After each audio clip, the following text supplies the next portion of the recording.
Lalaking nagwi-withdraw sa ATM sa lungsod ng Mandaluyong ang nabudol-budol ng isang nagpakilalang pulis. Natangay sa biktima ang kanyang ATM, ang kanyang wallet at iba pang mahalagang gamit. Si Julio Segovia, naka-alerto 24, eksklusibo.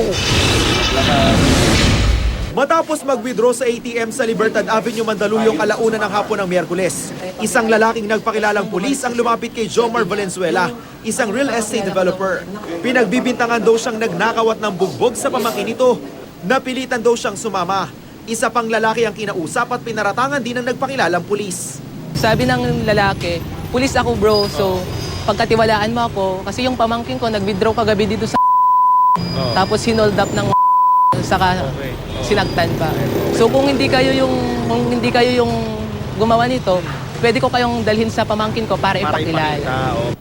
Sa CCTV, kitang naglalakad ang tatlo hanggang sa makarating sa isang establishmento malapit sa EDSA Boni. Ang nagpakilalang pulis, nakapulang stripes, may sling bag at may nakasukbit daw na baril. Ang isa pang lalaki, naka-backpack naman. Kinuha po yung mga ATM namin kasi daw yung pamangkin daw nawalan daw ng ATM. So to confirm daw po na sa amin yung mga ATM, kukunin niya tapos titignan niya kung sa amin ba talaga. Tapos tatanungin yung PIN code. Bala ko sanang ibayin na lang yung PIN code ko na sabihin ko. Pero ang sabi niya kasi sir, kung hindi mo ibibigay yung totoong PIN code mo, babarilin kita. Magsusumbong daw sana siya sa pulis, pero pinigilan daw siya ng isa pang umano'y biktima. Acting lang po yun sir pala. Kasi nakampante naman ako sa kanya kasi talagang hindi mo akalain na gagawin niya po yun sir. Disenteng tao po. Pilit daw silang inilayo ng nagpakilalang pulis sa isang kalapit na barangay outpost hanggang makarating sila sa EDSA. Una raw isinama ng nagpakilalang pulis ang isang kasamang lalaki. Inihabilin daw sa kanya ang mga gamit. Nung ako naman yung isasama, sabi ng pulis, yung mga gamit mo, dahil iniwan sa iyo yung gamit niya, yung mga gamit mo, ibigay mo. Iiwan ko naman sa kasama ko. So, sir, wallet ko, cellphone, iniwan ko po din sa kanya. Umalis yung lalaking nagpanggap na pulis.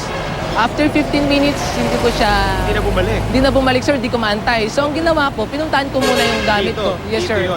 Then, yes, sir.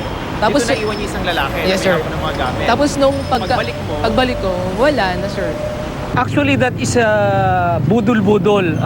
Organized yung mga yan, alam, may kanya, parang scripted yan.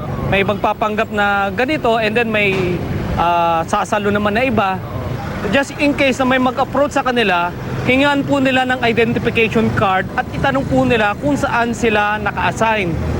And then doon po, malalaman po natin kung totoong pulis po sila. Bukod sa pinaigting na police visibility sa lugar, hindi naman daw sila nagkukulang sa paalala. Pero mainam pa rin humingi ng saklolo sa PNP Hotline 117. Julio Segovia, naka-alerto, 24.